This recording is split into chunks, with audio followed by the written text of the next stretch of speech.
ऐसन रूपवा सजावल का होई जब देखी न के हो गौर से।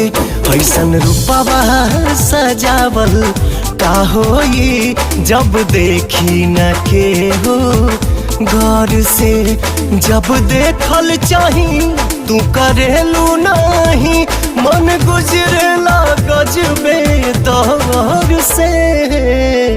तुहर कजरा लगावल का होई जब देखी न के हो गौर से। ऐसन रूपवा सजावल का होई जब देखी न के हो गौर से।